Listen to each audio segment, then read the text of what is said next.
Today I'd like to talk about being the only atheist in a room full of theists. It's a diatribe I like to call, "There is to a God now past the fucking string beans." Because that's usually where it comes up. It'll be at some social event or a family gathering. You'll be sitting around the table minding your own business, and suddenly those 7 fateful words will come up. Somebody will say, "So you don't believe in God, huh?" And you don't want to have the conversation. You don't feel like playing Stump the Atheist. You even try to distract them with something like, "Hey, look, your kids are on fire," but it never works. They're in their zone, you know? They lean in really close and they put on their best profound face, and then they'll pose the challenge. The challenge usually comes in the form of a question, and the question usually starts, "So how do you explain?" And that's where I stop them. I'll say, "Hey man, I'm going to let you finish your question and everything, but before you do, I'd like to point out that my ability or inability to answer whatever question you're about to ask has nothing to do with the existence or non-existence of God. When I say I don't believe in God, I'm stating a lack of belief, not a claim of knowledge. I'm not an expert in the origins of life or the cosmos any more than the next guy, and failing to be so doesn't disqualify me from atheism. What's more, whatever question you're about to pose is also one for which you don't have an answer. I know that you think you have the answer, but my guy has superpowers times infinity doesn't really count at all. But by all means, carry on.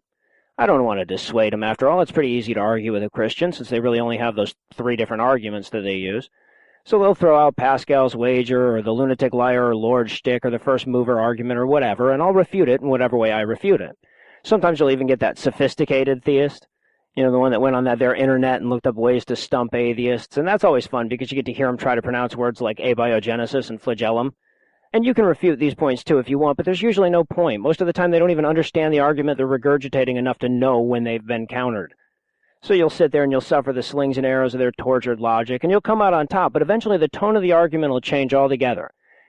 It'll no longer be a rational discussion on any level. It'll turn into something like, "Well, I don't want to live in a world without God," or "There is to a God now past the fucking string beans."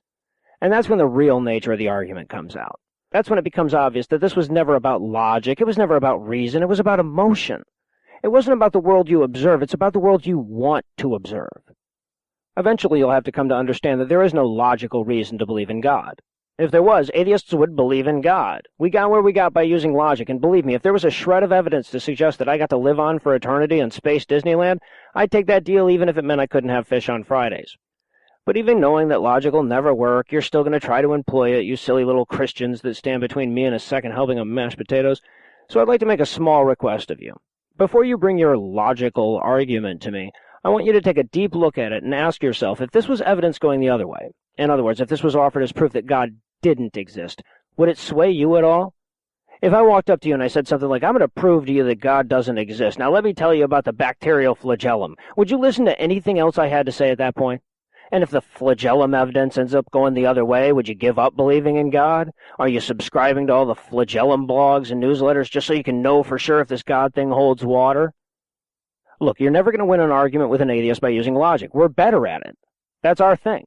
You have to admit going in that yours is not the rational argument. If you insist on arguing with atheists, at least be honest with yourself about where your belief comes from, and I'll give you a hint, it's not your brain.